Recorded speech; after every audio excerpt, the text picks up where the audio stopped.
4 రోజులుగా పత్తాలేని Iran supreme leader మీకు Ayatollah ఖామెనీ so నిన్నటికి నిన్న ఈయన బయటికి వచ్చాడు.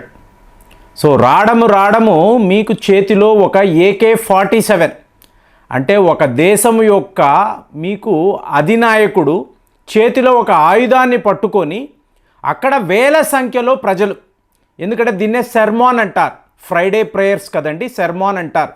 గత 5 ఏళ్లలో ఎప్పుడూ కూడా ఈయన ప్రజల ముందుకు వచ్చి ఇలాంటి ప్రార్థనలు చెయ్యలేదు, for the first time in 5 years.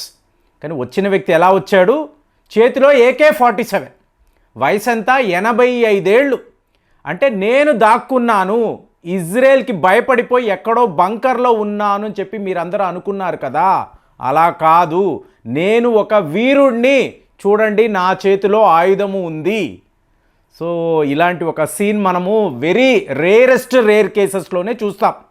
So ఇప్పుడు ఈ అయతుల్లా ఇరాన్ ప్రజలను ఉద్దేశించి చెప్పిన కొన్ని విషయాలు ఇవాళ వరల్డ్ వైడ్ దీని గురించే. ఎందుకంటే చూడండి, అక్టోబర్ 7 ఈ సోమవారం వస్తుంది. అక్టోబర్ 7 హమాస్ వాళ్ళు ఇజ్రాయెల్పై చేసిన ఈ దాడులు లీగల్ అండ్ లెజిటిమేట్. ఇది మీరు ఒప్పుకుంటారా? నేనైతే ఒప్పుకోనండి. ఎందుకంటే భారత్ వైఖరి ఏంటి? ఇది ఒక తీవ్రవాద దాడి. హమాస్ ఒక తీవ్రవాద సంస్థ కాదు, ఒక పొలిటికల్ పార్టీ. మనమే చెప్పాం, భారతదేశం ఇదే చెప్పింది. కానీ ఆ రోజు జరిగింది మాత్రము తీవ్రవాద దాడే. కానీ మీకు ఇరాన్ సుప్రీం లీడర్ ఏం మాట్లాడుతున్నాడు? ఇది లీగల్ అండ్ లెజిటిమేట్ అవుతుందా? మీరు చెప్పండి, ఇది కుదురుతుందా? ఇప్పుడు ఇది ఎలా ఉంటుందంటే, అంటే హమాస్ వాళ్ళు 1100 మందిని పొట్టన పెట్టుకున్నారు. ఇది తీవ్రవాద దాడి కాదు, ఇజ్రాయెల్పై మేము చేసిన యుద్ధము. ఇది ఎలా అవుతుంది? సో ఈ విషయాన్ని మీరు ఆలోచించారో అనుకోండి, మీకు ఇరాన్ డైరెక్ట్గా ఏం చెప్తుంది? ఈ హమాస్ తీవ్రవాదులు వాళ్లకు మేమే ఆయుధాలు ఇస్తున్నాం, మేమే ట్రైనింగ్ ఇస్తున్నాం. హిజబుల్లా వాళ్ళు, లెబనాన్లో 1,00,000 మంది ఉన్న హిజబుల్లా వాళ్ళు మా ప్రాక్సీస్, వాళ్ళకే ఆయుధాలు ట్రైనింగ్ మేమే ఇస్తున్నాము. హూదీస్కి కూడా ఈ వెపన్స్ సప్లై ఎవరు? మేమే. అంటే ఓపెన్గా ఇరాన్ ఏం చెప్తుంది? వీళ్ళందరికీ కూడా మేమే సపోర్ట్గా ఉన్నాము. మరి వీళ్ళందరినీ ప్రపంచం ఏమంటుందండి? తీవ్రవాదులు. అలాంటిది ఇరాన్ని వీళ్ళందరూ ఏం చేస్తున్నారు? బ్రాండ్ చేస్తారు. అంటే మీ ఫారిన్ పాలసీలో తేడా జరిగింది అనుకోండి, ఇలాంటి విషయాలంతా కూడా వస్తాయి. కానీ వాళ్ళ సుప్రీం లీడర్ ఏమంటున్నాడు? ఇది లీగల్ అండ్ లెజిటిమేట్, ఇజ్రాయెల్కి ఇలాంటి శిక్ష పడాలి. ఏంటి? Operation true promise. మేము 1,00,000 మిసైళ్ళు లాస్ట్ టైం వాడాం ఇజ్రాయెల్ మీద. అదేంటి ఆపరేషన్ ట్రూ ప్రామిస్ 1? మొన్నటికి మొన్న ఏకంగా 2,00,000 మిసైల్స్ ఇజ్రాయెల్పై వాడాము. ఇది మినిమం పనిష్మెంట్. ఏంటి? 2,00,000 మిసైళ్ళు వాడి మేము ఇజ్రాయెల్కి ఇచ్చిన చాలా చిన్న పనిష్మెంట్ అండి. ఈయన చెప్తున్నాడు మినిమం పనిష్మెంట్ అనేది. ఇంటర్నేషనల్ మీడియా అంతా కూడా వీళ్ళు రెఫర్ చేస్తున్న వర్డ్స్. అలాంటిది ఆపరేషన్ ట్రూ ప్రామిస్ 3 అన్నారు అనుకోండి, ఇజ్రాయెల్ అనబడే దేశము సర్వేవే కాదు. మీకు Israel won't survey for a long time. So ఇదంతా మీరు గమనించారు అనుకోండి, మీకు ఇరాన్ యొక్క వైఖరి ఏమిటి? వీళ్ళు ఇజ్రాయెల్ని ఎలా చూస్తున్నారు అంటే, పెద్ద వీడియోలు ఇవాళ వాళ్ళు రిలీజ్ చేస్తున్నారండి. మేము లాస్ట్ టైం వాడిన మిసైళ్ళు చూడండి ఎంతంత పెద్దవి, వీటిని మేము రియల్గా అంటే నిజంగా యుద్ధము అనుకొని ఇజ్రాయెల్ మీద వాడేమో అనుకోండి, ఇజ్రాయెల్ అనబడే దేశమే కనిపించదు. సో ఇదంతా కాంటెక్స్ట్ చూసారు అనుకోండి, ఇజ్రాయెల్ మీకు ఎక్కడ ఆగడం లేదండి. మొన్నటికి మొన్న హిజ్బుల్లా యొక్క మీకు చీఫ్ ఆయన నజరుల్లా పోయాడు. ఇంతలో కొత్త చీఫ్ని మేము అపాయింట్ చేశాము. పదవి స్వీకరణ జరిగిన కొద్ది గంటలకు ఇతను పరలోక ప్రయాణం అనేది చేశాడు. వితిన్ అవర్స్ ఇతన్ని వీళ్ళు లేపేశారు. అంటే వీళ్ళ కిల్ లిస్టులో ఎవరెవరు ఉన్నారో వాళ్ళందరినీ కూడా, ఫ్రెండ్స్ ఇది ఎంత గొప్ప విషయము అంటే, ఇరాన్కి, లెబనాన్కి, ఈజిప్ట్కి, సిరియాకి వీళ్ళ ఎవరికి కూడా వాళ్ళ టాప్ మోస్ట్ కమాండర్స్ ఎక్కడ నుంచి ఎటు వెళతారో ఎవరు ఎప్పుడు చెప్పలేరు.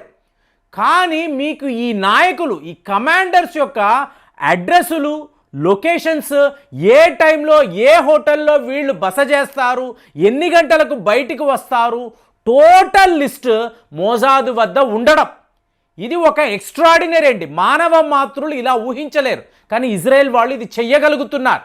కాబట్టి ఇవాళ నాకు వచ్చిన ఆలోచన ఏంటంటే, మీకు అయటుల్లా ఖామేనీ ఓపెన్గా మీకు తెహరాన్కు వచ్చి మీకు ఇలాగ వేల మంది ప్రజల ముందు నిలబడి ఒక AK-47ని పట్టుకొని ఇజ్రాయెల్ ఇక మీదట సర్వైవ్ కాదు, నెక్స్ట్ మా ఆపరేషన్ ట్రూ ప్రామిస్ వస్తే మాత్రము ఇది ఎంత పెద్ద యుద్ధము అంటే మీకు ఇజ్రాయెల్ అనబడే దేశమే మ్యాప్లో కనిపించదు. మళ్ళీ వరల్డ్ మ్యాప్లో ఇజ్రాయెల్ ఉండదని ఈయన చెప్తున్నారు.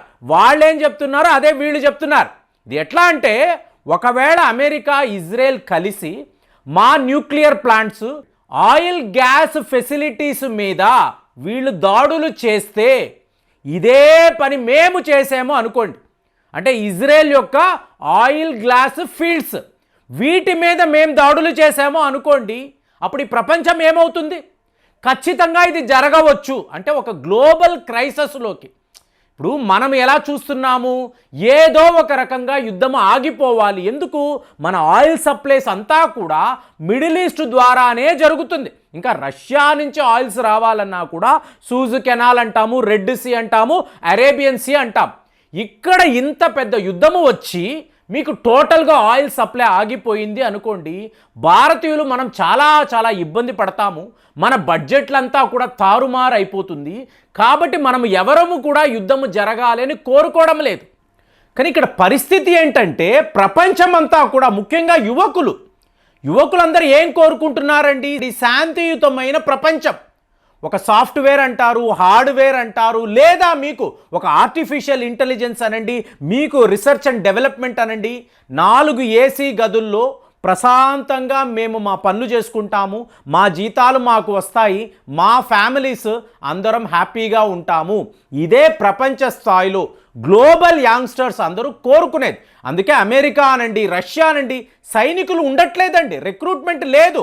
ఈ టైంలో ఇంకొక వైపు చూసారు అనుకోండి, ప్రపంచమంతా కూడా యుద్ధాలలో ఉండడం. ఇప్పుడు ఇది ఎంత ఒక దారుణమైన విషయం అంటే, మీకు ఖామేనీ చెప్తున్న విషయం ఇది లీగల్ అండ్ లెజిటిమేట్ అంటే, మీరు డైరెక్ట్గా ఇంకొక దేశంలోకి వెళ్ళి 1300 మందిని కాల్చి చంపేసి ఇది మా హక్కు, మేము ఈ పని చెయ్యగలము అంటే దీన్ని మీరు ఒప్పుకుంటారా? నేనైతే ఖచ్చితంగా ఒప్పుకోనండి. ఎందుకు అంటే ఇదంతా కూడా అమెరికా వాడి పాలసీ. ఇప్పుడు మీరు హిరోషిమా నాగసాకి అన్నారు అనుకోండి, హిరోషిమాలో మీకు 140,000 మంది మరణించారండి. అలాగే నాగసాకి అన్నారు అనుకోండి, 70,000 మంది. అమెరికాను అడిగారు, ఇలా ఎలా చేస్తావు నువ్వు, అక్కడ పౌరులు కదా అంటే అమెరికా వాడు ఒకే మాట అన్నాడు, నేను సైరన్ ఇచ్చాను. ఏంటి నువ్వు సైరన్ ఇస్తావు? ఇంతలో అక్కడ నివసించే ప్రజలందరూ కూడా ఎక్కడికో పారిపోతారా? జపాన్ని విడిచి వీళ్ళు వెళ్ళిపోగలరా? ఇది జరిగే పనేనా? ఒక సైరన్ ఇచ్చి నువ్వు దాడులు చేసావు, ఇంతంత మంది మరణించారు. అలాంటిది యుద్ధము అంటారు. ఇప్పుడు ఇక్కడ ఖామేనీ చెప్పేది ఏంటి? ఇది కూడా యుద్ధమే. ఏది సడన్గా పౌరుల మీద వచ్చి మీరు కాల్పులు జరిపితే ఇది యుద్ధము అంటారా? అదే ఇజ్రాయెల్ని చూశారనుకోండి, ఒక స్కూలు అందులో 100 మంది క్షణాలలో బూడిదైపోయారు. అడిగారు అనుకోండి, ఇది యుద్ధము కదండి, పౌరులు ఇలాగే మరణిస్తారు, దీనిని ఆపలేము. కాబట్టి మిమ్మల్ని అడుగుతున్నాను, యుద్ధానికి తీవ్రవాదానికి ఈ తేడాను చూడండి. హమాసు చేసింది తీవ్రవాద దాడులు, ఇవాళ జరుగుతున్నది యుద్ధం అని చెప్పి మనం మాట్లాడుతున్నాము. మరి నా అభిప్రాయంతో మీరు ఏకీభవిస్తున్నారా? కామెంట్స్లో రాయండి. మళ్ళీ వచ్చే వీడియోలో కలుద్దాం. జై హింద్.